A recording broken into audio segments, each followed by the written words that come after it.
Boa noite. Boa noite, como é que tá aí, pessoal? O Pitaco da Bola, meu áudio tá bom? Estão me ouvindo bem? Tá muito Tudo bom. certo? Pô, que Tá ouvindo a legal. gente bem? Tô ouvindo bem, sim, pô, que bacana que deu certo aí. Vamos lá, partiu. Bora. Rodrigo, só a título de curiosidade, você está falando de São Paulo, é? Tô falando de São Paulo. Certo, então vamos lá. Boa noite, Pitaqueiro. Boa noite, Pitaqueira. Meu nome é Maurício Barbosa. Estamos aqui hoje com meu irmão Alex Barbosa. Daqui a pouco, nosso parceiro Arthur Vasconcelos também estará com a gente.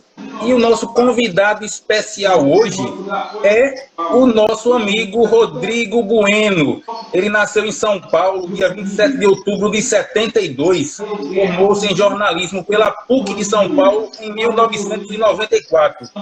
Foi repórter periódico da Folha de São Paulo e é comentarista do Fox Sports e ESPN, o grupo Disney. Ele que é Rodrigo Tadeu Guerra Bueno, mais conhecido como Rodrigo Bueno. Boa noite, Rodrigo. É uma satisfação tê-lo aqui no Pitaco da Bola nesta noite. Olá a todos, um abraço pessoal do Pitaco da Bola, obrigado pelo convite. Já tô vendo muitas mensagens aqui, gente querida, Mônica, Girão, que eu chamo carinhosamente de Moniquete. Quando você me apresentou, falou meu nome, Rodrigo Tadeu Guerra Bueno, mais conhecido como Rodrigo Bueno. Precisa que você fala Bubu, né? Porque muita gente me conhece pelo apelido de Bubu, né? Os amigos me chamam de Bubu. Como eu já considero vocês meus amigos, podem me chamar de Bubu também, se vocês quiserem. Vai ser um prazer que todos nós possamos curtir, desfrutar desse tempo juntos. Que honra, hein? Poder dizer que Rodrigo Bueno é nosso amigo. Que coisa maravilhosa. Rodrigo, já começo fazendo uma pergunta a você. Daqui a pouco vou passar para o meu irmão, que é o Alex, esse que está sem barba, e o outro é o nosso parceiro, o Arthur Vasconcelos. A minha pergunta inicial é a seguinte: eu ia perguntar por que você escolheu o jornalismo, mas antes disso, eu sei que você ficou aí no impasse de ser jornalista ou ser jogador de futebol. Então, por que você escolheu ser jornalista em vez de seguir a carreira de jogador de futebol? Boa noite, Rodrigo. Boa noite. Olha, eu tentei até a página 2, né? Eu, até os 16, 17 anos, eu joguei na base do São Paulo, mas eu não confiava muito no meu potencial, não, para ser profissional. Então, muita coisa pesou, assim. Eu possivelmente ia ter que abandonar a família, abandonar estudos, e vi a perspectiva pequena de continuar no São Paulo. Acho que se eu seguisse ali, o São Paulo ia me emprestar, eu ia ter que viajar para algum outro time, entendeu?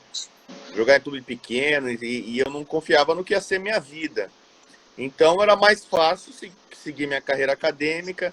Eu já gostava de escrever, gostava de comunicação, e o jornalismo me dava essa possibilidade de, quem sabe, trabalhar com esporte, né? Com jornalismo esportivo, e foi o que eu consegui, né? Já estou aí há 26 anos trabalhando como jornalista na área de esportes. Então acho que eu fiz a escolha certa, né?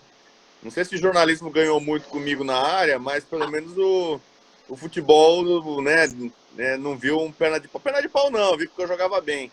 Mas acho que eu jogava mais futsal que campo, entendeu?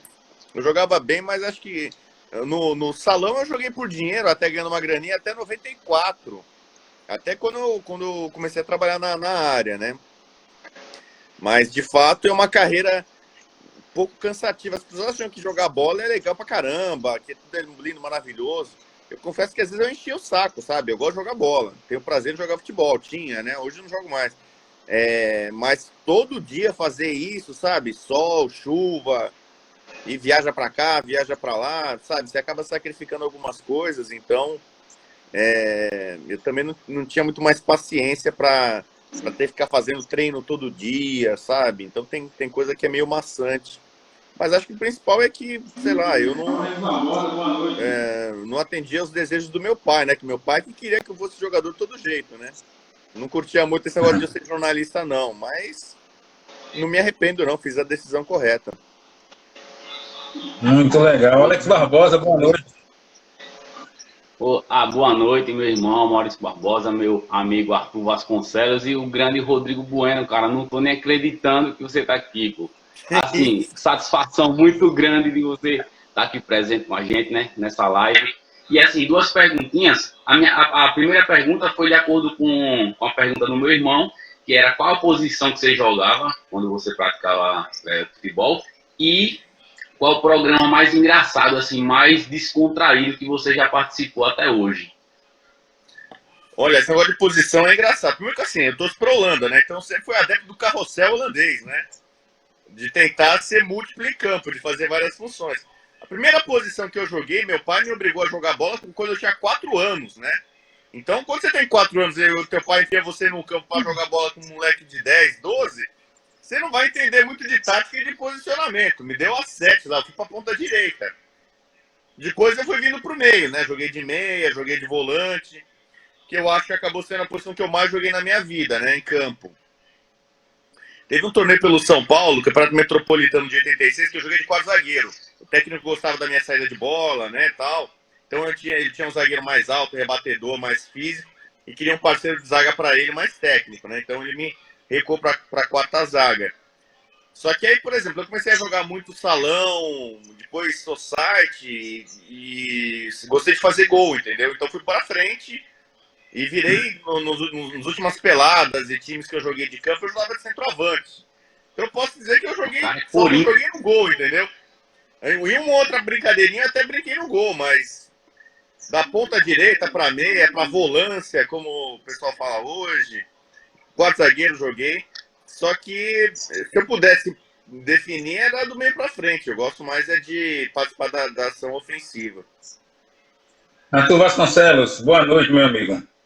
Muito bom, boa noite, Maurício Barbosa, meu amigo Alex Barbosa, querido Rodrigo Bueno, satisfação imensa, meu caro, ter você aqui conosco. Bem-vindo a Alagoas, bem-vindo, né, esse espacinho aqui desse Brasil. E o prazer enorme, viu? Prazer enorme estar com você aqui. Obrigado por ter aceitado o nosso convite. E vamos de pergunta. A minha pergunta é a seguinte, né? Já que tratamos aí muito da questão do futebol, se o Rodrigo tivesse outra questão se não fosse futebol, qual esporte te chama bastante atenção e que você dizia assim, ó, eu seguiria por esse aqui. Se não fosse o futebol, essa questão da opção, seria qual outro esporte que o Rodrigo gosta bastante? Atletismo. A minha irmã foi uma grande influência para mim na parte esportiva, né? Minha irmã é professora de educação física, né? Hoje também é advogada, trabalha na Secretaria de Esportes do Estado de São Paulo, e ela se formou na USP e me levava muito, né, para algumas competições de atletismo, natação. Ela fazia 100 metros, né? Então a gente tinha um certo gosto por velocidade, né? Meu pai é mais fundista, meu pai correu São Silvestre. Eu não tenho paciência para isso não, né? Eu acho que eu faria atletismo, esporte base, assim, por influência da minha irmã, eu curtia muito, né? Então, natação eu não curtia, nunca gostei muito de nadar. Até tive uma iniciação ali, mas não foi para frente. Se eu tivesse algum outro esporte para investir, acho que seria o atletismo. Meu caro Rodrigo Bueno, eu esqueci até de dizer aqui que estamos falando da cidade de Penedo, estado de Alagoas, divulgar aqui o nome da nossa cidade, que é localizada a 166 quilômetros de Maceió. Já esteve em Alagoas antes?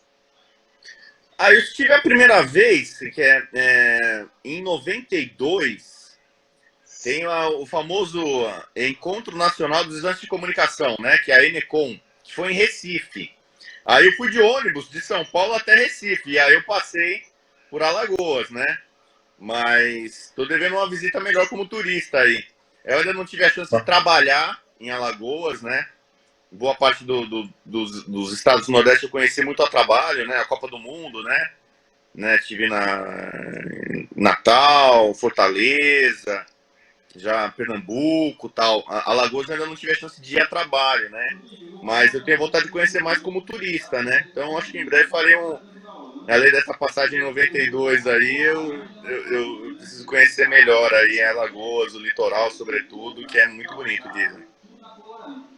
Rodrigo, eu vou fazer uma pergunta pegando o gancho da seleção holandesa. Você gosta tanto da Holanda que você usa a cor laranja na sua vida, né? Você tem carro, você tem bicicleta, você tem roupa, calçado, tudo na cor laranja. A Holanda, na década de 80, aí, tinha uma excelente seleção e foi campeã europeia em 88. Aí tinha o Gullit, Van Basten, o Koeman, vários jogadores. O maior título, o título mais expressivo, foi justamente a Eurocopa de 88. O que faltou para que a Holanda chegasse ao título mundial? porque agora está mais difícil, né? Sempre apresentou um futebol bonito, mas sempre bateu na trave. Foi segunda colocada, foi terceira colocada na Copa do Mundo, quarta colocada, mas o título não veio. O que é que faltou? Olha, essa é uma resposta complicada, porque tem vários fatores, né? A Holanda bateu na trave para ser campeão do mundo várias vezes, né? A primeira foi em 74, time lendário do carrossel holandês, e uma explicação que a Holanda chegou na final, pegou a Alemanha na Alemanha. A melhor seleção da Alemanha, possivelmente de todos os tempos, na Alemanha. Então não era uma missão tão simples, né? A Holanda fez o futebol, não foi o melhor jogo dela, a final, mas era o suficiente para pelo menos não ter perdido o jogo. E acabou tomando a virada. Em 78, a Holanda bateu literalmente na trave, né? Porque tava... Aí foi a final contra a Argentina, na Argentina, imagina a pressão, ditadura na Argentina. A Argentina nunca tinha sido campeã do mundo. Tirar aquele título da Argentina em 78 lá não era fácil. A Holanda estava empatando 1-1 a final. Aos 45 do segundo tempo, o Rezenbrink meteu a bola na trave. Né? Ela bateu na trave e ainda quase pingou assim, ali, né? Perto da linha. Então, ali por milímetros, a Holanda não foi campeã do mundo em 78. Sei lá o que ia acontecer se a Holanda fizesse aquele gol, né? Porque não sei se tem invasão, se é a Anvisa da Argentina, né? Ia entrar e parar o jogo. Sei lá o que ia acontecer, né? Mas em 90 eu acreditava que a Holanda podia ganhar a Copa. Para mim era o melhor time no papel, era esse time de 88, né? Eu confiava muito, mas teve uma troca no comando técnico da Holanda e visivelmente os jogadores não estavam satisfeitos com o Léo Beenhakker. Queriam um Cruyff de técnico, então teve igrejinha, panelinha. E durante muito tempo se prejudicou a Holanda. A Holanda teve muito conflito interno. Ainda nos anos 90 teve questão de racismo, né? Se falou muito em 96 sobre isso. Em 98 a Holanda tinha time para ganhar a Copa. A Holanda não era pior que ninguém ali, não. Nem que a França que ganhou a Copa, nem o Brasil, que para mim teve muita sorte, né? Competência do Tafarel, fez a grande partida dele. Mas em 98 o time da Holanda podia ter ganho a Copa. Era para ter vencido o Brasil naquela semifinal e ter ido para a decisão. E em 2010 e 14 eu não comecei acreditando muito na Holanda. Mas também ela bateu na trave para ser campeã, né? Final contra a Espanha em 2010, o Robben estava na cara do Cacilhas, a bola na perna canhota dele, né? Um tipo de lance que o Robben não erraria nunca. Eu estava naquele jogo lá do Tostão, né? O Tostão torcendo para a Espanha e torcendo para a Holanda. Então a Holanda teve chance sim, de ganhar aquela final da Espanha, no tempo normal e na prorrogação. E em 2014 a Holanda saiu invicta, né? A última Copa que a Holanda jogou aqui no Brasil, a Holanda teve 5 vitórias e 2 empates. E na semifinal contra a Argentina, ela acabou perdendo nos pênaltis. A grande chance de gol estava no Mascherano, travou, né? O Robben, né? Era o finalzinho do tempo normal ali, a Holanda podia ter feito 1-0. O Mascherano, de forma milagrosa, salvou. Então, várias vezes a Holanda bateu na trave. Mas aí tem gente que vai falar de várias coisas, né? Na Holanda, eles discutem muito isso, que é a questão da competitividade. Na Holanda, eles têm uma mentalidade que, assim, não importam só os fins, entendeu? Os meios são importantes. Então, eles se preocupam com a qualidade do jogo. A Alemanha, por exemplo, tem uma cultura que é mentalidade vencedora, ganhar a qualquer custo, né? Em qualquer área da sociedade alemã, você tem que dar resultado, né? Você tem que ser competitivo. E na Holanda eles se preocupam muito mais com beleza, plástica, arte, entendeu? Não quer dizer que eles queiram perder, que tenham prazer em perder, mas eles se preocupam em jogar bem, em tentar jogar bem.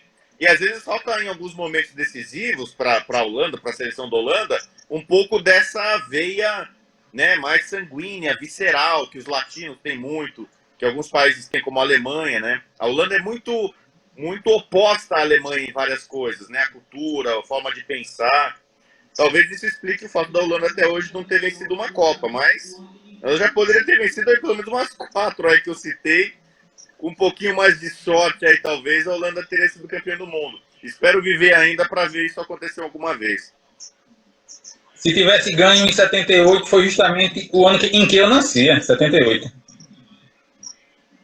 Foi, curiosamente, esse jogo da final de 78 eu era garotinho, né? Eu não entendia quase nada de futebol e tal. Era muito pequeno. E eu, inconscientemente, eu torci contra a Holanda.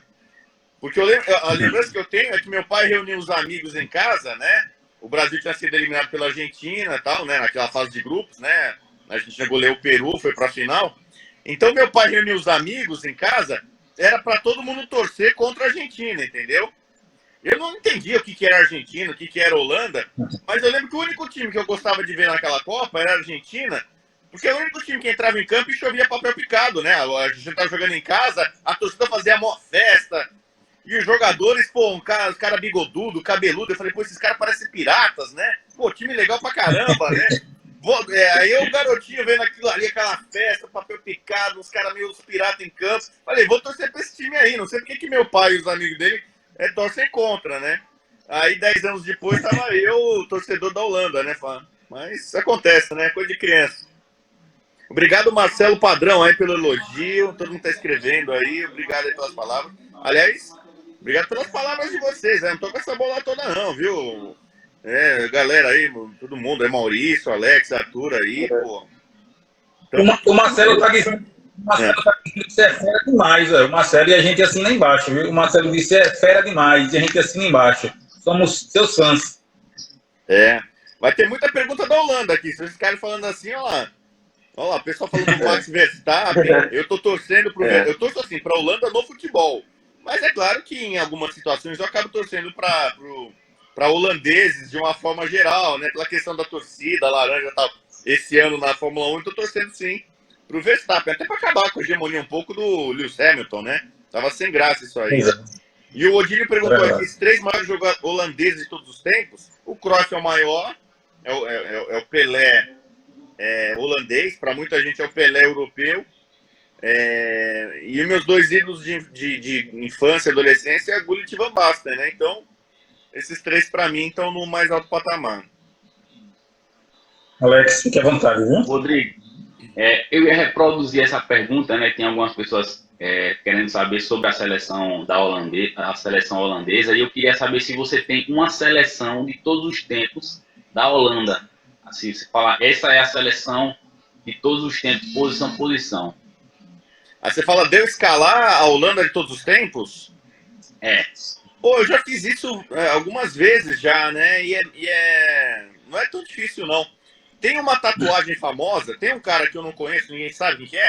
Tem um cara que tatuou nas costas a Holanda de todos os tempos.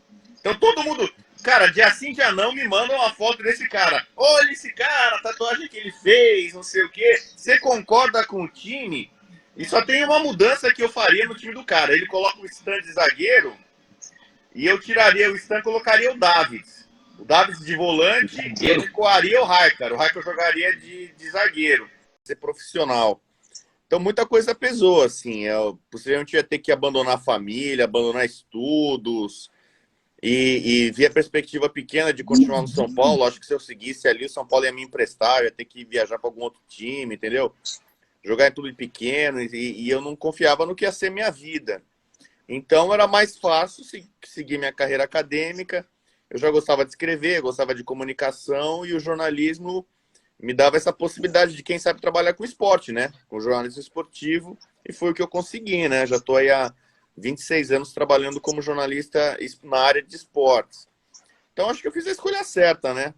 Não sei se o jornalismo ganhou muito comigo na área, mas pelo menos o futebol, né, não viu um perna de pau não, viu, porque eu jogava bem. Mas acho que eu jogava mais futsal que campo, entendeu? Eu jogava bem, mas acho que no salão eu joguei por dinheiro, até ganhando uma graninha, até 94. Até quando eu comecei a trabalhar na área, né? Mas, de fato, é uma carreira um pouco cansativa. As pessoas acham que jogar bola é legal pra caramba, que tudo é lindo, maravilhoso. Eu confesso que às vezes eu enchia o saco, sabe? Eu gosto de jogar bola. Tenho prazer de jogar futebol. Tinha, né? Hoje eu não jogo mais. Mas todo dia fazer isso, sabe? Sol, chuva, e viaja para cá, viaja para lá, sabe? Você acaba sacrificando algumas coisas, então eu também não tinha muito mais paciência para ter que ficar fazendo treino todo dia, sabe? Então tem coisa que é meio maçante. Mas acho que o principal é que, sei lá, eu não atendia aos desejos do meu pai, né? Que meu pai que queria que eu fosse jogador de todo jeito, né? Não curtia muito esse negócio de eu ser jornalista, não. Mas não me arrependo, não. Fiz a decisão correta. Muito legal. Alex Barbosa, boa noite. Boa noite, meu irmão Maurício Barbosa, meu amigo Arthur Vasconcelos e o grande Rodrigo Bueno, cara. Não tô nem acreditando que você tá aqui, pô. Assim, satisfação muito grande de você estar aqui presente com a gente, né, nessa live. E assim, duas perguntinhas. A primeira pergunta foi de acordo com a pergunta do meu irmão, que era qual a posição que você jogava quando você praticava futebol e qual o programa mais engraçado, assim, mais descontraído que você já participou até hoje? Olha, esse negócio de posição é engraçado. Primeiro que assim, eu torço pra Holanda, né? Então eu sempre fui adepto do carrossel holandês, né? De tentar ser múltiplo em campo, de fazer várias funções. A primeira posição que eu joguei, meu pai me obrigou a jogar bola quando eu tinha 4 anos, né? Então, quando você tem 4 anos e o teu pai enfia você num campo para jogar bola com um moleque de 10, 12, você não vai entender muito de tática e de posicionamento. Me deu a 7 lá, eu fui para a ponta direita. Depois eu fui vindo para o meio, né? Joguei de meia, joguei de volante, que eu acho que acabou sendo a posição que eu mais joguei na minha vida, né? Em campo. Teve um torneio pelo São Paulo, Campeonato Metropolitano de 86, que eu joguei de quarto zagueiro. O técnico gostava da minha saída de bola, né, tal. Então ele tinha um zagueiro mais alto, rebatedor, mais físico, e queria um parceiro de zaga para ele mais técnico, né? Então ele me recuou para a quarta zaga. Só que aí, por exemplo, eu comecei a jogar muito salão, depois society, e gostei de fazer gol, entendeu? Então fui para frente e virei nos últimas peladas e times que eu joguei de campo, eu jogava de centroavante. Então eu posso dizer que eu joguei, só não joguei no gol, entendeu? Em uma outra brincadeirinha eu até brinquei no gol, mas da ponta direita para meia, para volância, como o pessoal fala hoje, quarto zagueiro joguei. Só que se eu pudesse definir, era do meio para frente. Eu gosto mais de participar da ação ofensiva. Arthur Vasconcelos, boa noite, meu amigo. Muito bom, boa noite, Maurício Barbosa, meu amigo Alex Barbosa. Querido Rodrigo Bueno, satisfação imensa, meu caro, ter você aqui conosco. Bem-vindo a Alagoas, bem-vindo, né, esse espacinho aqui desse Brasil. E um prazer enorme, viu? Prazer enorme estar com você aqui. Obrigado por ter aceitado o nosso convite. E vamos de pergunta. A minha pergunta é a seguinte, né? Já que tratamos aí muito da questão do futebol, se o Rodrigo tivesse outra questão se não fosse futebol, qual esporte te chama bastante atenção e que você dizia assim, ó, eu seguiria por esse aqui. Se não fosse o futebol, essa questão da opção, seria qual outro esporte que o Rodrigo gosta bastante? Acho que atletismo. A minha irmã foi uma grande influência para mim na parte esportiva, né? Minha irmã é professora de educação física, né? Hoje também é advogada, trabalha na Secretaria de Esportes do Estado de São Paulo, e ela se formou na USP e me levava muito, né, para algumas competições de atletismo, natação. Ela fazia 100 metros, né? Então a gente tinha um certo gosto por velocidade, né? Meu pai é mais fundista, meu pai correu São Silvestre. Eu não tenho paciência para isso não, né? Eu acho que eu faria atletismo, esporte base, assim, por influência da minha irmã, eu curtia muito, né? Então, natação eu não curtia, nunca gostei muito de nadar. Até tive uma iniciação ali, mas não foi para frente. Se eu tivesse algum outro esporte para investir, acho que seria o atletismo. Meu caro Rodrigo Bueno, eu esqueci até de dizer aqui que estamos falando da cidade de Penedo, estado de Alagoas, divulgar aqui o nome da nossa cidade, que é localizada a 166 quilômetros de Maceió. Já esteve em Alagoas antes? Eu estive a primeira vez, que em 92, tem o famoso Encontro Nacional dos Estudantes de Comunicação, né, que é a Enecom, que foi em Recife. Aí eu fui de ônibus de São Paulo até Recife, e aí eu passei por Alagoas, né? Mas estou devendo uma visita melhor como turista aí. Eu ainda não tive a chance de trabalhar em Alagoas, né? Boa parte dos estados do Nordeste eu conheci muito a trabalho, né? A Copa do Mundo, né? Tive em Natal, Fortaleza, já Pernambuco, tal. Alagoas eu ainda não tive a chance de ir a trabalho, né?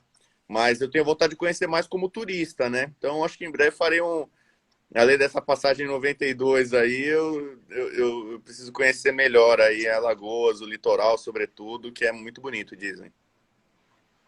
Rodrigo, eu vou fazer uma pergunta pegando o gancho da seleção holandesa. Você gosta tanto da Holanda que você usa a cor laranja na sua vida, né? Você tem carro, você tem bicicleta, você tem roupa, calçado, tudo na cor laranja. A Holanda, na década de 80, aí, tinha uma excelente seleção e foi campeã europeia em 88. Aí tinha o Gullit, o Van Basten, o Koeman, vários jogadores. O maior título, o título mais expressivo, foi justamente a Eurocopa de 88. O que faltou para que a Holanda chegasse ao título mundial? Porque agora está mais difícil, né? Sempre apresentou um futebol bonito, mas sempre bateu na trave. Foi segunda colocada, foi terceira colocada na Copa do Mundo, quarta colocada, mas o título não veio. O que é que faltou? Olha, essa é uma resposta complicada, porque tem vários fatores, né? A Holanda bateu na trave para ser campeão do mundo várias vezes, né? A primeira foi em 74, time lendário do carrossel holandês, e uma explicação que a Holanda chegou na final, pegou a Alemanha na Alemanha, a melhor seleção da Alemanha, possivelmente de todos os tempos, na Alemanha. Então não era uma missão tão simples, né? A Holanda acho que fez o futebol, não foi o melhor jogo dela, a final, mas era o suficiente para pelo menos não ter perdido o jogo. E acabou tomando a virada. Em 78, a Holanda bateu literalmente na trave, né? Porque tava... Aí foi a final contra a Argentina, na Argentina. Imagina a pressão, ditadura na Argentina. A Argentina nunca tinha sido campeã do mundo. Tirar aquele título da Argentina em 78 lá não era fácil. A Holanda estava empatando 1-1 a final. Aos 45 do segundo tempo, o Rezenbrink meteu uma bola na trave. Né? Ela bateu na trave e ainda quase pingou assim, ali, né? Perto da linha. Então, ali por milímetros, a Holanda não foi campeã do mundo em 78. Sei lá o que ia acontecer se a Holanda fizesse aquele gol, né? Porque não sei se ia ter invasão, se a Anvisa da Argentina, né? Ia entrar e parar o jogo. Sei lá o que ia acontecer, né? Mas em 90 eu acreditava que a Holanda podia ganhar a Copa. Para mim era o melhor time no papel, era esse time de 88, né? Eu confiava muito, mas teve uma troca no comando técnico da Holanda e visivelmente os jogadores não estavam satisfeitos com o Léo Beenhakker. Queriam o Cruyff de técnico, então teve igrejinha, panelinha. E durante muito tempo se prejudicou a Holanda. A Holanda teve muito conflito interno. Ainda nos anos 90 teve questão de racismo, né? Se falou muito em 96 sobre isso. Em 98 a Holanda tinha time para ganhar a Copa. A Holanda não era pior que ninguém ali, não. Nem que a França que ganhou a Copa, nem o Brasil, que para mim teve muita sorte, né? Competência do Tafarel, fez a grande partida dele. Mas em 98 o time da Holanda podia ter ganho a Copa. Era para ter vencido o Brasil naquela semifinal e ter ido para a decisão. E em 2010 e 2014, eu não comecei acreditando muito na Holanda. Mas também ela bateu na trave para ser campeã, né? Final contra a Espanha em 2010, o Robben estava na cara do Casillas, a bola na perna canhota dele, né? Um tipo de lance que o Robben não erraria nunca. Eu estava naquele jogo lá do Tostão, né? O Tostão torcendo para a Espanha e torcendo para a Holanda. Então a Holanda teve chance sim, de ganhar aquela final da Espanha, no tempo normal e na prorrogação. E em 2014 a Holanda saiu invicta, né? A última Copa que a Holanda jogou aqui no Brasil, a Holanda teve 5 vitórias e 2 empates. E na semifinal contra a Argentina, ela acabou perdendo nos pênaltis. A grande chance de gol estava no Mascherano, travou, né? O Robben, né? Era o finalzinho do tempo normal ali. A Holanda podia ter feito 1-0. O Mascherano, de forma milagrosa, salvou. Então, várias vezes a Holanda bateu na trave. Mas aí tem gente que vai falar de várias coisas, né? Na Holanda, eles discutem muito isso, que é a questão da competitividade. Na Holanda, eles têm uma mentalidade que, assim, não importam só os fins, entendeu? Os meios são importantes. Então, eles se preocupam com a qualidade do jogo. A Alemanha, por exemplo, tem uma cultura que é mentalidade vencedora, ganhar a qualquer custo, né? Em qualquer área da sociedade alemã, você tem que dar resultado, né? Você tem que ser competitivo. E na Holanda eles se preocupam muito mais com beleza, plástica, arte, entendeu? Não quer dizer que eles queiram perder, que tenham prazer em perder, mas eles se preocupam em jogar bem, em tentar jogar bem. E às vezes falta em alguns momentos decisivos para a Holanda, para a seleção da Holanda, um pouco dessa veia, né, mais sanguínea, visceral, que os latinos têm muito, que alguns países têm, como a Alemanha, né? A Holanda é muito oposta à Alemanha em várias coisas, né? A cultura, a forma de pensar. Talvez isso explique o fato da Holanda até hoje não ter vencido uma Copa, mas ela já poderia ter vencido aí pelo menos umas 4 aí que eu citei. Com um pouquinho mais de sorte aí, talvez, a Holanda teria sido campeã do mundo. Espero viver ainda para ver isso acontecer alguma vez. Se tivesse ganho em 78, foi justamente o ano em que eu nascia, 78. Pô, e curiosamente, esse jogo da final de 68 eu era garotinho, né? Eu não entendia quase nada de futebol e tal. Eu era muito pequeno. E eu, inconscientemente, eu torci contra a Holanda. Porque a lembrança que eu tenho é que meu pai reuniu os amigos em casa, né?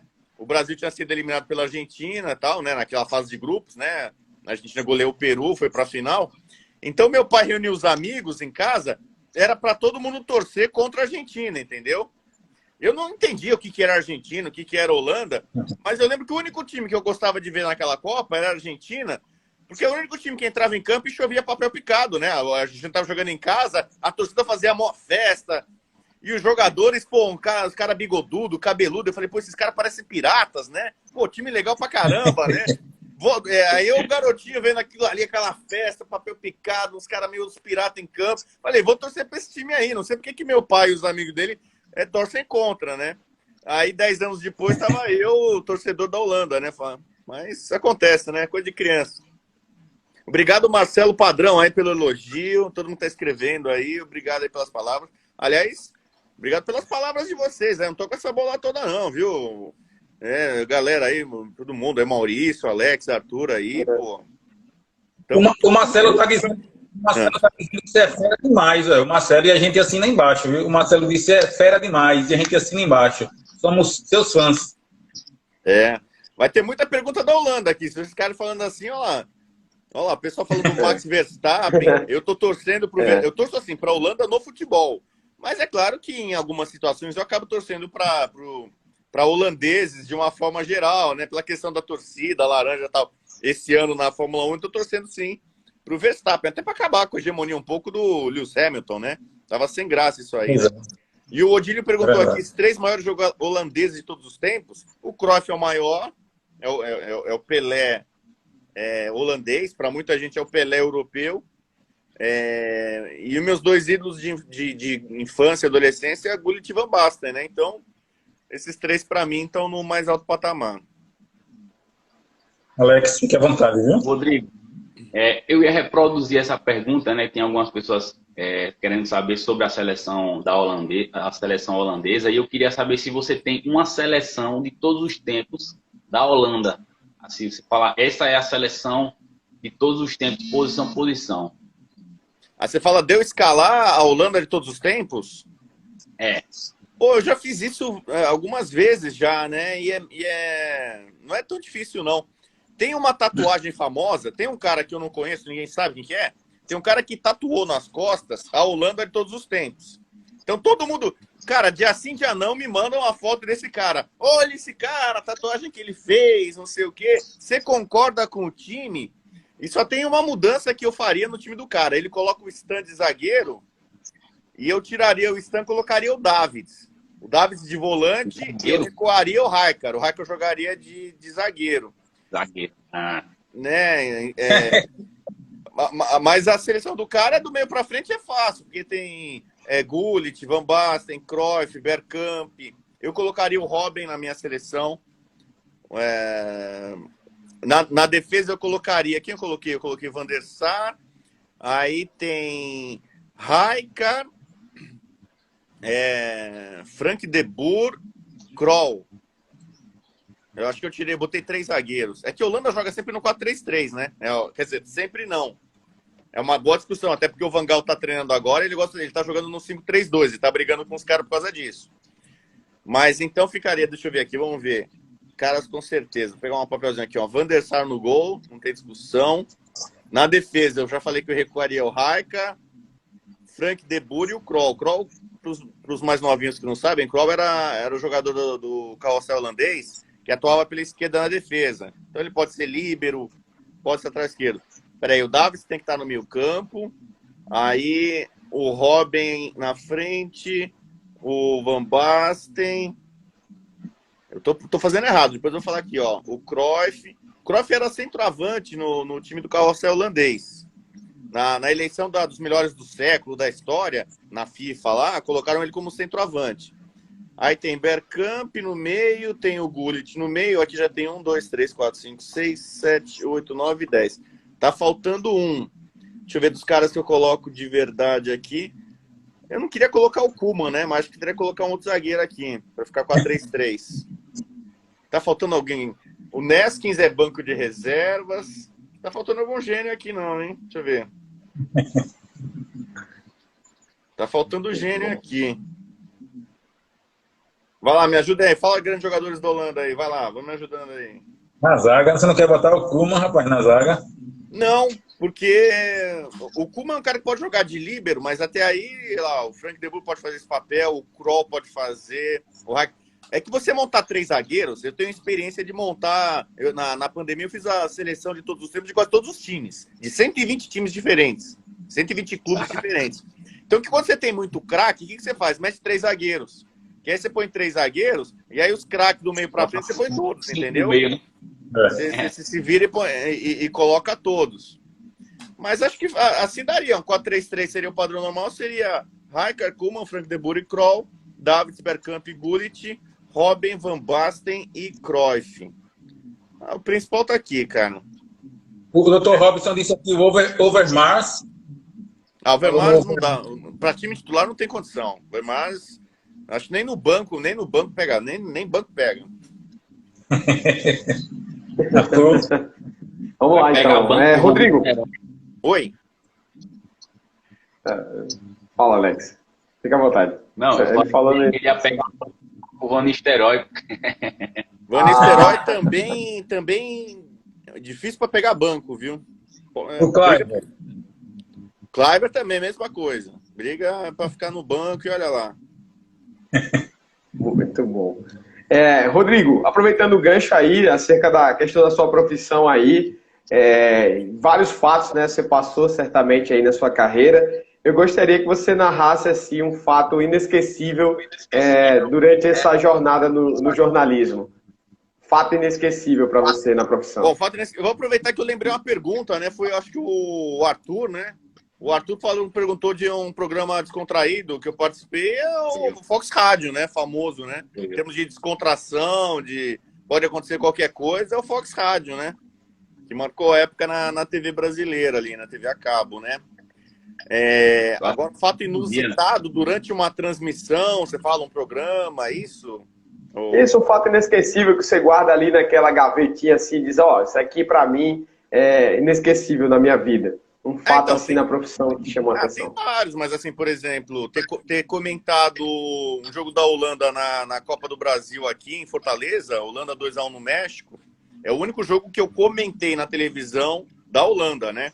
E foi um jogo dramático, a Holanda virou nos minutos finais, então para mim aquilo foi um momento importante. Ter visto em loco o Brasil ser pentacampeão no Japão em 2002, ali foi a Copa mais marcante pelo contexto meu pessoal. Aquela Copa, em muitos momentos, assim, foi muito tocante para mim, né? Eu descobri que era pai durante a Copa, a emoção do meu pai realizando um sonho, né? De ver um filho trabalhando numa Copa do Mundo. Não teve o sonho de ver o filho jogando a Copa do Mundo, mas estava cobrindo como jornalista. Eu tive momentos pessoais muito bons naquela Copa, momentos tristes também, de superação. Então, foi um momento especial ali, né? Não só pelo título do Brasil, né? Mas todo o contexto que eu passei ao longo daquele Mundial 2002 foi muito especial. Então, tem muita coisa, assim, né? Agora, de coisa inusitada, tem um monte de coisa que eu poderia citar aqui. Já fiquei preso em estádio, de madrugada, tentando sair, não consegui.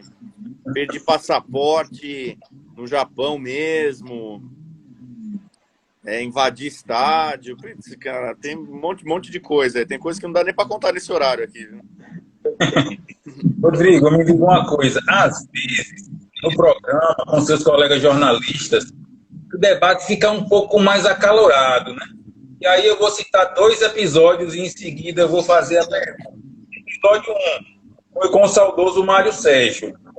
Na ocasião, ele disse que um jornalista não poderia dizer que os técnicos estrangeiros são melhores que os brasileiros porque o jornalista nunca pisou em campo. Episódio 1. O segundo foi com o Sormani. Ele disse que os times brasileiros não dão pontapé quando perdem uma partida importante ou uma decisão. Então, duas conversas mais acaloradas. Depois que termina o programa, tudo volta ao normal, a conversa normal, ou um fica assim chateado com o outro? E a segunda pergunta, dando com essa. Vocês são amigos, assim, de fazer um churrasco, um jantar juntos? Bom, vamos por partes, assim, tem discussões e discussões, né? Normalmente, no programa de debate, tem choque de ideias, né? É uma coisa que faz parte tá no contexto, né? Eu acabei de participar de um programa agora, Futebol na Veia, terminou eu ali tendo divergências com o Lugano. Mas, tipo, a gente já trocou mensagem aqui no WhatsApp, tá tudo de boa.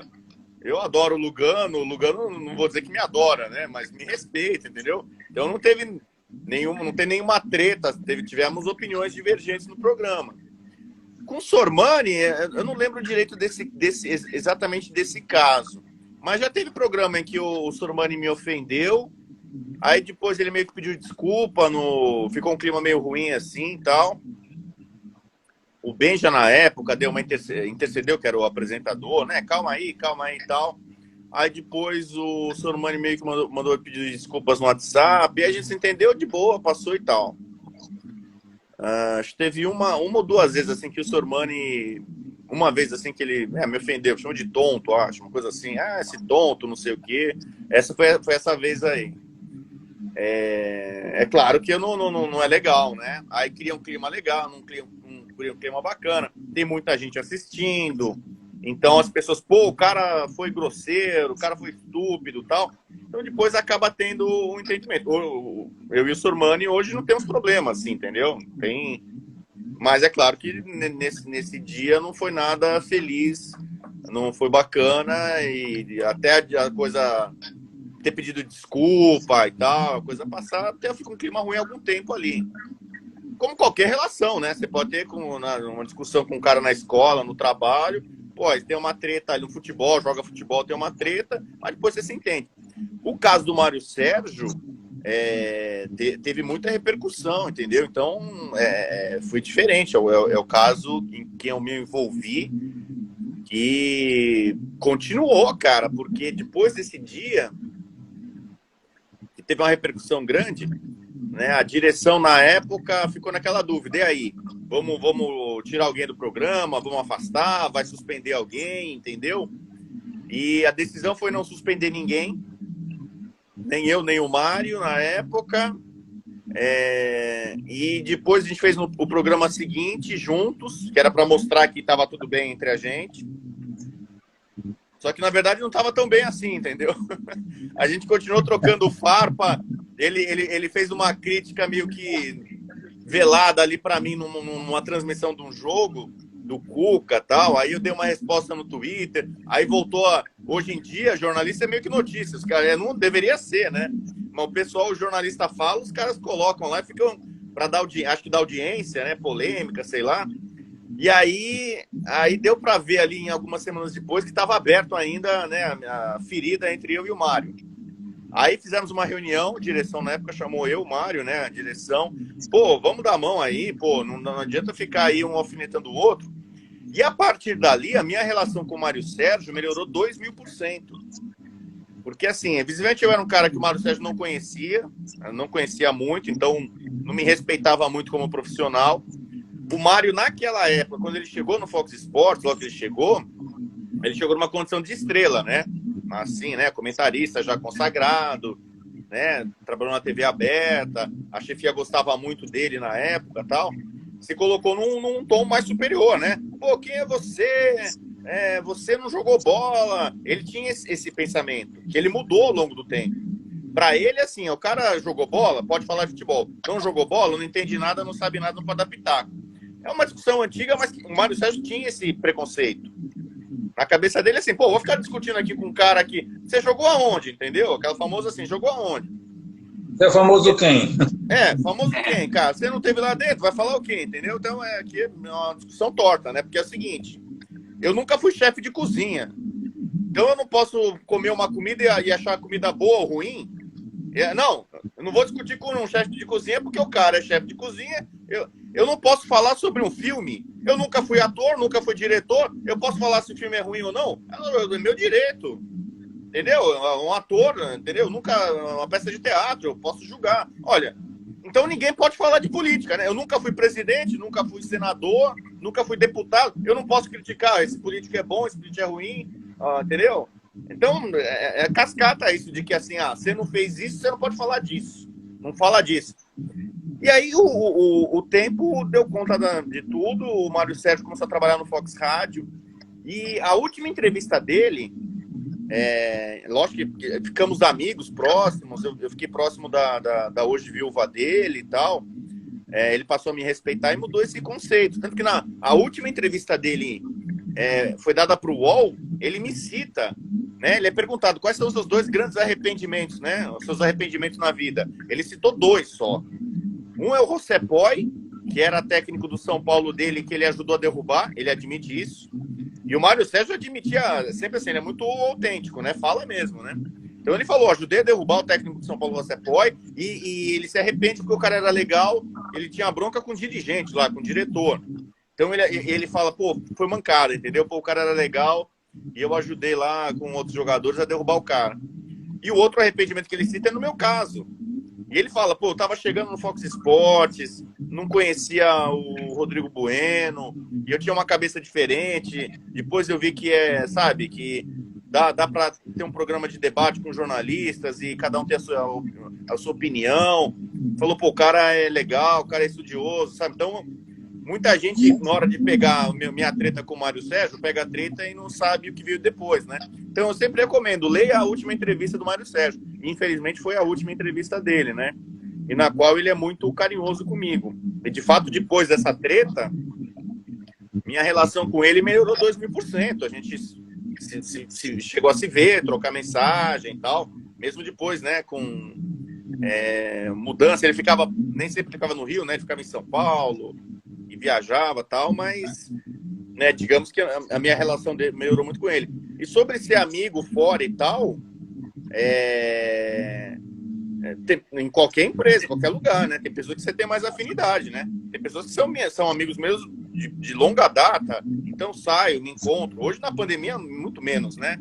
Mas, claro, não tem tempo para isso. Mas tem pessoas com as quais eu me relaciono de boa sempre. E tem pessoas com as quais eu sou um mero colega, entendeu? Colega de profissão. Você faz programa com a pessoa, tal, e beleza, ali tem uma relação cordial respeitosa, mas não é teu amigo do dia a dia, não frequenta a tua casa, entendeu? Então tem de tudo. Mas geralmente eu me dou com todo mundo muito bem, assim, não tenho... Mesmo com quem eu tive treta, né, assim, famosa, depois a coisa foi contornada sem muito problema. Rodrigo Bueno, mudando um pouco do foco aqui, eu queria saber a sua opinião sobre, assim, o fato do o jogo que não aconteceu, né, Argentina, Brasil e Argentina ontem. Assim, eu queria que você, a sua opinião, o erro maior partiu de qual lado? E também, a segunda pergunta, você acha que a crítica em cima do Neymar é exagerada ou não? Perguntinha. Bom, sobre esse episódio, né, eu comentei muito agora nesse Brasil e Argentina no Futebol na Veia, e eu dei não é que eu dei uma opinião favorável à Argentina, eu acho que a Argentina, de uma forma geral, é a mal culpada do problema. Só que como jornalista, a gente aprende de manual, ouvir os dois lados, você tem que tentar entender as versões de cada lado. Então, para o imbróglio que vai ter agora, vai ser uma questão que vai para a FIFA, vai julgar o que vai acontecer, vai ter outro jogo, vai dar WO, o que vai ser. É importante você saber as versões. Né?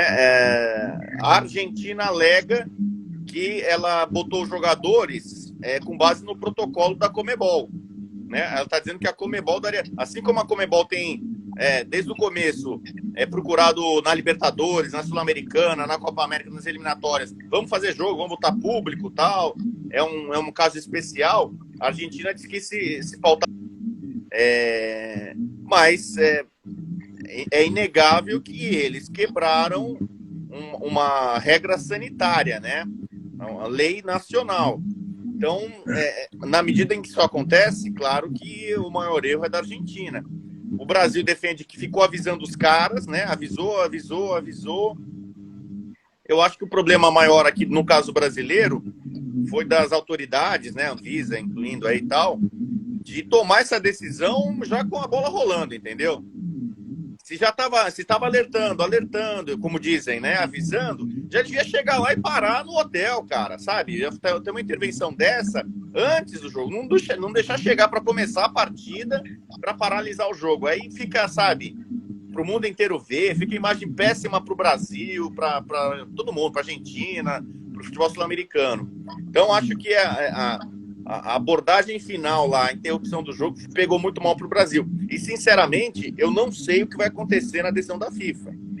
Porque, pelo que consta no relatório do árbitro, que é utilizado para essas coisas, né, a súmula, né, a partida foi interrompida por pessoas desconhecidas. A Argentina vai alegar isso para dizer que, digamos assim, ela não teve culpa pela suspensão do jogo. Tem um artigo que Fernanda, que é uma grande advogada, especialista em direito esportivo, me mostrou. Ela acha que o Brasil deve ganhar o jogo por WO, porque esse não é um caso, digamos assim, a partida poderia seguir sem os 4 jogadores argentinos, né? Então não dá para alegar que foi a partida paralisada por algo de força maior. Essa é a opinião da Fernanda Soares, né, especialista em direito esportivo. Mas tem gente que diz que no artigo 5º, na FIFA, nas eliminatórias, né, no regulamento, a pandemia, casos relacionados à Covid, poderiam entrar como nesse caso de especial, de força maior. Então isso a Argentina deve alegar, e a Argentina não quer outro jogo, a Argentina quer os pontos.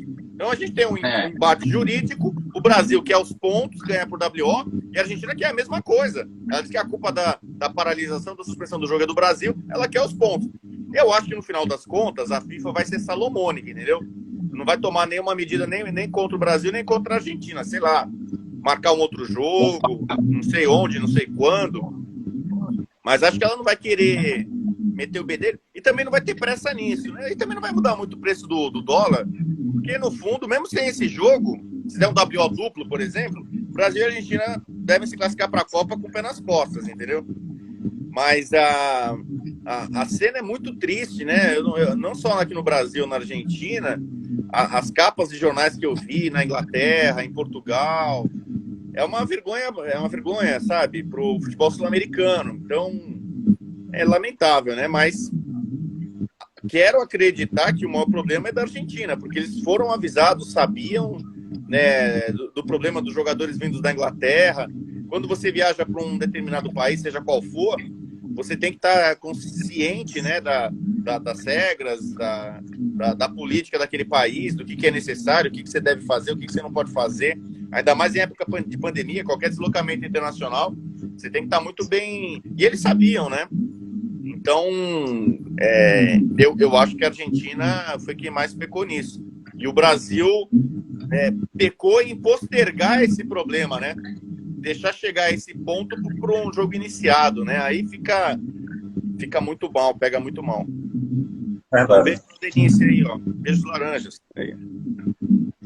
Continuando nessa questão da seleção brasileira, Rodrigo, eu gostaria de saber, né, diante do que a gente viu com a Eurocopa recentemente e diante das recentes apresentações da seleção brasileira aqui na questão sul-americana, como você vê ou como você projeta essa nossa seleção para a Copa do Mundo? Será que nós teremos, de fato, assim, um futebol, haja vista o que as outras europeias têm mostrado? Será que o Brasil tem condição, assim, de competir frente a frente com essas seleções, mesmo não tendo, de alguma maneira, tendo jogado contra elas, feito amistosos contra elas? Olha, eu acho que a situação não é muito diferente de 2018, não. Até porque o técnico do Brasil é o mesmo. É um cara que demora muito para mudar o time, para mudar a tática, para entender o momento dos jogadores, né? O Tite é meio quadradão, né? Meio pragmático, assim. Então o Brasil não acho que vai ser muito diferente de 2018. Eu achava que em 2018 o Brasil tinha umas, sei lá, 6 seleções pelo menos, com condição de tirar o Brasil da Copa. O cenário é o mesmo agora. Tem pelo menos uma meia dúzia de seleções europeias que não ficam atrás do Brasil. Podem tirar o Brasil. O Brasil pode encaixar um jogo e ganhar, mas tem muito time que pode tirar o Brasil. Então, acho que a tendência é o Brasil acabar passando de fase de grupo, e aí vai depender de sorteio, de cruzar. Em 2002, o Brasil não chegou muito cotado. O Brasil deu muita sorte com o sorteio naquela Copa de 2002 e também foi beneficiado pela arbitragem contra a Bélgica, né? Então, às vezes, num torneio, tem algumas coisas que acontecem assim que vão mudando o percurso da história. As favoritas caíram cedo, né? Então, eu acho que a tendência é o Brasil, de novo, estar nas quartas de final, né? Imaginando que o Brasil passe da fase de grupos, pegue o segundo da outra chave, que aí normalmente não seria um adversário dos mais temidos. E aí, a partir das quartas de final, qualquer time que chegar lá, acho que pode tirar o Brasil. O Brasil não é longe de ser favorito, superpotência, como era antes, assim, superpotência. Outros times temem o Brasil, morrem de medo. Hoje tem um monte de time que pega o Brasil e não tem medo. Até alguns nossos aqui, lá México, Chile, vários times podem complicar para o Brasil, né? Hoje não tem tanto medo, não. Então, a chance maior, claro, né? Até por probabilidade matemática, o Brasil não ganha a Copa, não, né? Porque tem pelo menos umas 8 seleções aí em condição de ganhar a Copa e de complicar a vida do Brasil. Rodrigo, na sua visão, por que os técnicos estrangeiros, especificando os argentinos, eles têm mais sucesso do que os brasileiros na Europa? E aí eu cito o Simeone, cito o Sampaoli, o Marcelo Bielsa está na Inglaterra, né? O Sampaoli na França e o Simeone na Atlético de Madrid. Porque eles têm mais sucesso, nós não conseguimos ver técnicos brasileiros atuando assim na Europa e em outros países. Também é uma pergunta com muitas respostas, né? Eu acho que o fator do idioma pesa. Então, por exemplo, os argentinos, lógico, falam espanhol, tem mais facilidade para trabalhar na Espanha. Mas muitos têm passaporte italiano, ascendência italiana, falam italiano. Muitos falam inglês ou procuram falar inglês. Isso então facilita. O idioma, visivelmente, abre portas, abre mercados. Isso não só para técnicos, né? Em qualquer área. Um jornalista que fala muitas línguas, ele tem muito mais facilidade para trabalhar como correspondente ou estar envolvido em grandes coberturas, né? Em qualquer área, falar idioma. Por exemplo, o Guardiola, elogiado, porque antes de treinar o Bayern ficou 6 meses aprendendo alemão. O Mourinho, que é um cara que fala umas 6 línguas, acho, ele do nada, quando estava desempregado, estava aprendendo alemão. Aí vieram perguntar para ele, mas você está aprendendo alemão porque você vai treinar o Bayern, que nem o Guardiola? Ele, não, porque eu estou aproveitando esse tempo e quero aprender uma língua. Eu posso treinar jogadores da Alemanha, me comunicar melhor com eles. Então, por exemplo, o Filipão tem dificuldade na Inglaterra, lá, visivelmente, idioma. O Filipão, que é um cara que depende muito do discurso dele com o jogador, ele não consegue pilhar lá os caras ali, fazer que em Portugal ele consegue, porque ele fala português. Na Inglaterra ele não consegue. Você vai chegar pro Drogba em inglês ali, ou francês, ele não fala, ele não vai conseguir se comunicar da melhor forma com esses caras. E isso, a gente sabe, tem um peso muito grande. Aí tem a questão tática, né? A Argentina, desde os primórdios do futebol, tem uma influência muito grande da Itália e da Inglaterra. São países onde a tática sempre foi discutida. A imprensa britânica, a imprensa italiana, sobretudo, trata de tática desde que a bola surgiu. E aqui no Brasil nunca se falou muito disso, não é muito da nossa cultura. Sempre a gente resolveu muitos jogos de seleção pela parte individual, pelo talento dos jogadores. Então a discussão tática no Brasil ainda meio que, hoje não vou dizer que está engatinhando, mas estatística no futebol, por exemplo, você vai na Argentina, desde os anos 30, eles têm acompanhamento estatístico do futebol, tem fotos, registros históricos do futebol brasileiro que você não encontra aqui na década de 30, na Argentina você tem. Então você pega a revista El Gráfico, a Placar no Brasil nasceu em 70, na década de 70 que a gente foi ter uma revista nacional para tratar de futebol. Na Argentina eles têm desde os anos 30, então eles estão lidando com tática, com estatística muito antes da gente. A Argentina criou um pouco dessa cultura que é muito italiana, muito inglesa, desde os primórdios. E isso influencia na formação dos treinadores. Nossos programas aqui, não que seja uma crítica, né, uma característica nossa, se discute muito a arbitragem. Não tem nenhum país no mundo que a gente perca tanto tempo Ah, porque juiz roubou, porque juiz assim, juiz deu, não deu. É teoria da conspiração, é tudo armado para esse time, tudo armado para aquele. Nos outros países não tem, eles não perdem muito tempo discutindo isso, sabe? Não tem muito. Na Argentina também não é tanto assim, não. Eles discutem muito a tática, a formação e tal. Então já é uma coisa cultural. Os argentinos já têm uma base, na média, tática muito melhor que a nossa, como a Itália tem, como a Inglaterra tem. O futebol brasileiro, como tem muito talento individual, acho que isso ajudou a colocar a tática em segundo plano. Então a gente tem problemas de formação, que com o tempo agora aparentemente está melhorando, né? A CBF está investindo em mais cursos, né? Aprimoramento de treinadores, mas alguns dos treinadores brasileiros que realmente estão investindo na carreira vão buscar no exterior, em Portugal sobretudo, né? Melhores cursos, uma licença UEFA, mas ainda, claro, há uma diferença.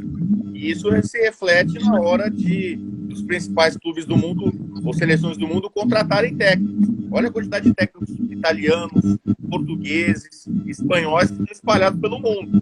Holandeses, né? Mesmo a Holanda sendo um país muito menor que o Brasil, a Holanda exporta muito treinador. O Brasil ainda está muito atrás, né? Se você pensar que o Brasil tem uma fama de país do futebol e tem mais de 200 milhões de pessoas, realmente é uma vergonha, né? O pequeno número de técnicos brasileiros no exterior. Ou então, para não ser tão injusto, de técnicos brasileiros na elite do futebol, né? No Brasil, o Guilherme ainda consegue exportar para o mundo árabe, para o Japão, né? Para algumas ligas assim que não são as principais do mundo. Rodrigo Bueno, duas perguntinhas. A primeira é a seguinte: as críticas em cima do Neymar são exageradas, dentro da conhecimento que tem aí na vida do Neymar, muito assunto falado fora do campo. Você acha que é exagerado? E a segunda pergunta é: entre Brasil e Argentina, se você tivesse que apostar, quem vai chegar mais longe da Copa? Quem vai melhor? Ou se o caso você achar que uma das duas seria campeão, qual das duas? Olha, a tua pergunta no final deu uma picotada para mim. Eu entendi a do Neymar, que eu já estou em dívida, né? Já tinha feito a do Neymar. E se Brasil e Argentina, quem vai chegar mais longe na Copa, basicamente, né? Começar pelo Neymar, assim. Não só o Neymar, é uma política minha. Eu não me importo muito com o que o jogador faz fora de campo, entendeu? Até porque eu também faço muita coisa errada fora de campo. Não sou eu que vou ficar apontando o dedo do jogador, porque o jogador foi na balada, porque o jogador saiu, porque esse jogador não se concentrou, porque o jogador não sei o quê. Eu não me preocupo muito com isso. Só que é claro que na atividade de jogador, às vezes o que o cara faz fora de campo reflete o Romário. O Romário era um cara que não bebia, ele adorava balada e mulher. O Romário sempre gostou de balada e mulher.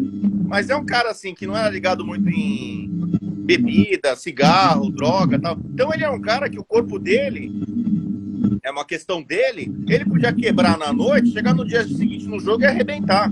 Ele tinha tem gente que tem essa capacidade.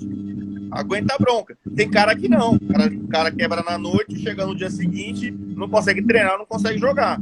Então vai muito de cara para cara. Assim como tem artista, cantor, eu gosto de rock and roll.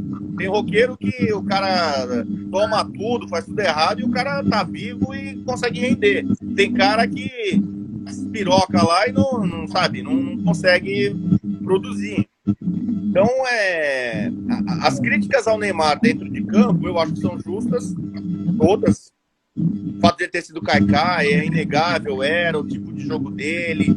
É um talento absurdo que ele tem. O cara é craque, para mim é o único craque que o Brasil já tem há uma década, mas nem sempre toma a decisão correta em campo, né? Então, às vezes, até a questão de segurar um pouco, às vezes, a bola demais, acaba chamando falta, o comportamento dele em campo irritando o adversário, hora por não saber ganhar, hora por não saber perder, né? Ele precisa ter mais controle emocional, inteligência emocional. Às vezes falta isso pro Neymar.